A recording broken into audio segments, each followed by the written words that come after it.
Scott Morrison famously said this. And I'll tell you what, it's not going to tow your trailer, it's not going to tow your boat, it's not going to get you out to your favourite camping spot with your family. Bill Shorten wants to end the weekend when it comes to his policy on electric vehicles. And so it got me thinking. Once per year, sometimes more often, I like to go to the Yarra Valley, some 222 kilometres from my house and back, in my petrol car to enjoy the wineries and distilleries in the area. But this year, I thought I'd ruin my weekend by doing it in the MG ZS EV.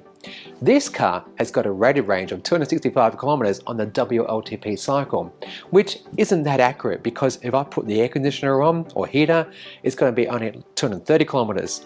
So with only an 8-kilometer buffer, will I need to actually put a charging stop into my journey today? Will it ruin my day?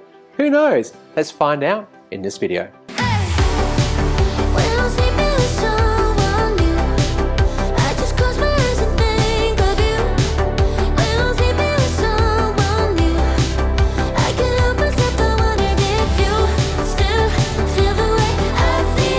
I've arrived in Marysville and I've done 113 kilometers and almost 2 hours of driving, and the car's been pretty efficient. And remembering this is a mix of freeway, mountains and all that sort of stuff, and I'm coming at 15.2 kilowatt hours per 100 kilometers, so pretty happy with that result, meaning that I could actually very easily get all the way back home and not need to have to recharge this car.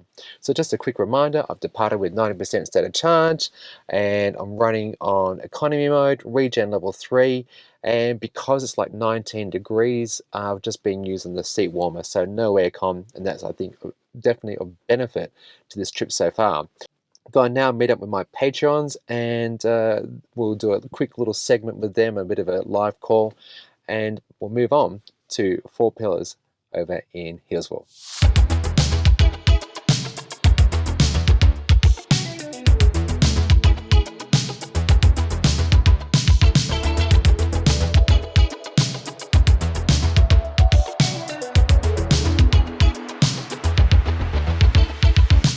Okay, I've actually been at 4 Pillars in Healesville for over an hour, and that means that my current trip computer has reset itself.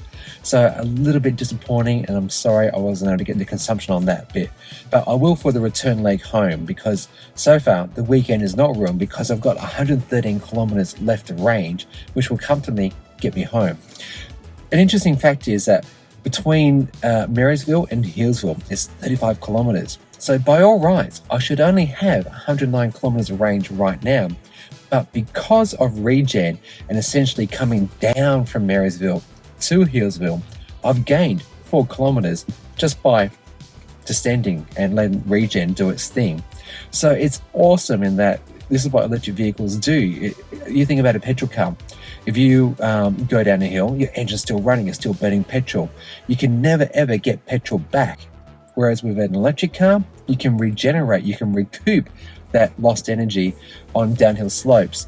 Every time I went up a hill, I was thinking on the return, when I go down, I'm going to have a little bit more range. And well, there's the proof in the pudding. I've actually gained 4 kilometers of range, even though I shouldn't have if I was doing a petrol car. Catching up with my patrons is awesome. We had some drinks, some coffees and things like that. I got myself a lovely bottle of my favorite gin, that's 4 Pillars. I'm going to go for the Navy Strength. You don't need to know that, but today I just thought I'd get something a bit different. Anyway, so let's get home and finish this video off.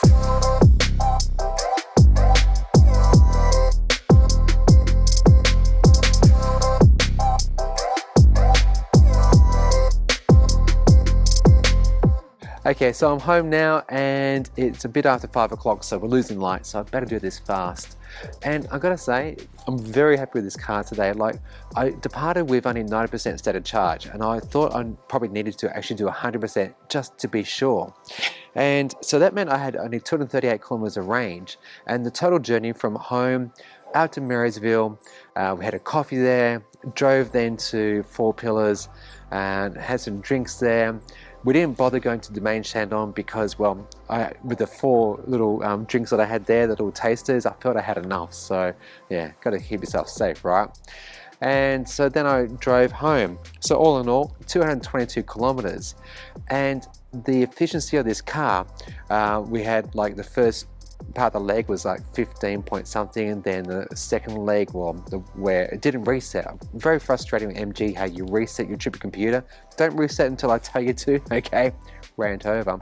But the trip computer for the next leg from Healesville to home was 14.2, so I split the difference and I came in at 14.5 kilowatt hours per 100 kilometers, and that's the best result I think I've had in this car so far. So pretty amazing that. That meant I've come in with a 17.1% state of charge remaining, and it means I can still do 45 kilometers of range. So I didn't feel the need to get any electricity along today's journey. And this is what this whole trip is about, is that having an electric vehicle will not ruin your weekend.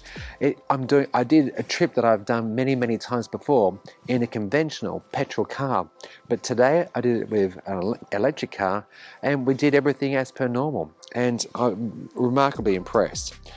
Based upon that efficiency, this car could have done today 307 kilometers if I had actually charged it to 100% full. So great result there. A more conservative estimate using the total battery range kilometer method, it would have done 303 kilometers if I had completely charged it to full and if I'd gone all the way down to zero. You get the idea. But moving forward into the future, perhaps for Victorians, if this trip today would have cost me $5.55 for the 222 kilometers that I did. Let's pretend I charged this without solar, without my battery, and I just use grid electricity. So if I include the daily charge, 32.7 kilowatt hours of energy used for this whole trip, and the EV road tax, the total came to $11. In a conventional internal combustion engine car, that is to say petrol diesel, that is going along at a, well, very measly 5.8 litres per 100 kilometres, the same trip would have cost me almost $20 in fuel. If I had a plug-in hybrid, this trip would have cost us $17.86. You can see how unfair this electric vehicle tax is.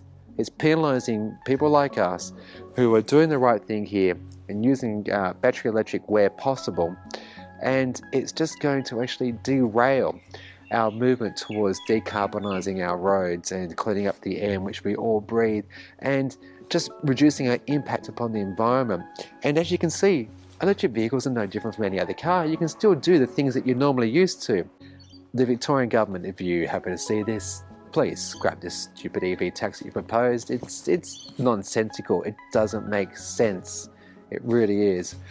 Anyway, okay, I didn't want this video to become a bit of an EV tax rant, but I just had to go there because moving forward, I had to put it as part of my videos, won't I? Right, well, if you've enjoyed this video, please consider subscribing if you want to see more content like this. Turn those notifications on. It's all free doing that stuff, by the way.